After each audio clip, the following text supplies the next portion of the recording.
Good morning mga ka-Titan. Almerera nga po pala, legit distributor ng Titan Max Philippines.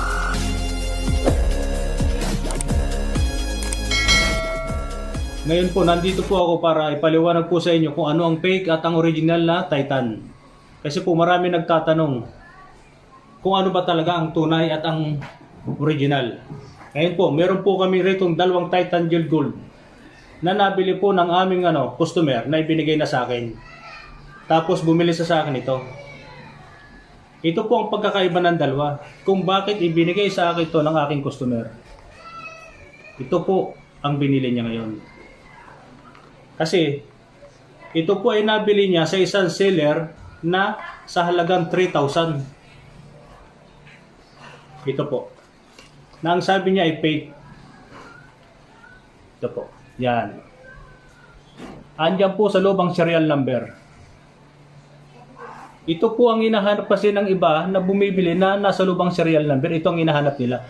Pero ang hindi po nila alam, ito ang fake. Bubuksan ko po. Yan po ha. Hindi po siya nahihila dahil na ano po siya. Iniikot lang. Yan po. Ngayon po, pag ginanyan nyo po siya, hindi po siya halos lumalabas. Parang face lang siya, laman. Walang amoy. Ito po ang fake na sinasabi. At ito naman po ang Supreme, Titan Gel Gold Supreme. Ipakikita ko po sa inyo ang laman. Yan po.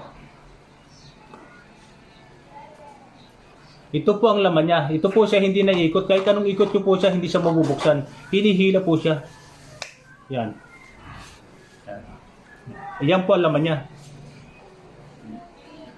Ang bilis pong tumulo. Pag inamoy nyo po siya, mabango.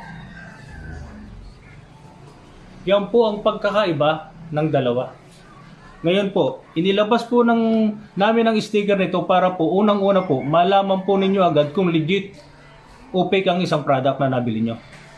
I-scratch nyo po yan, i-search nyo sa Google or sa Chrome, lalabas po na siya na original. Yan po. Yan po ang pagkakaiba ng dalawa. Sa original at saka sa fake. At ngayon po, kung bibili po kayo nito, kailangan po, meron pong kasamang manual instruction dahil dito po nakapaloob ang mga dapat yung gawin para po mabilis ang epekto.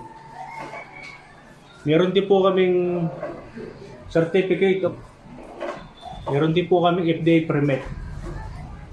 Yan po.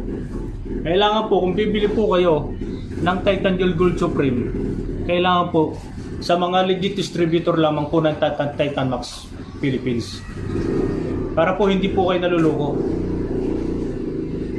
Ayan po yung mga sagot po sa mga tanong ninyo na marami pong nag-iisip na baka fake ang mabili nilang product.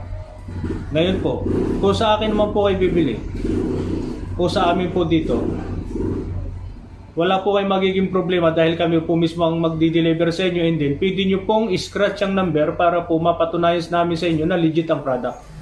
Pwede tutulungan po namin kayo na ipasok ito sa sa Google o sa Chrome para po makita nyo. Tuturuan po namin kayo. At kung gusto nyo pong buksan, buksan nyo po siya. Pwede pong buksan, wala pong problema para po malaman nyo lang pong legit ang product. Siya nga po pala, paki-subscribe na rin po at paki-like and subscribe na lang po yung channel namin ni Mrs. Militan Albert Vlog po. Marami po salamat. Good morning po. God bless.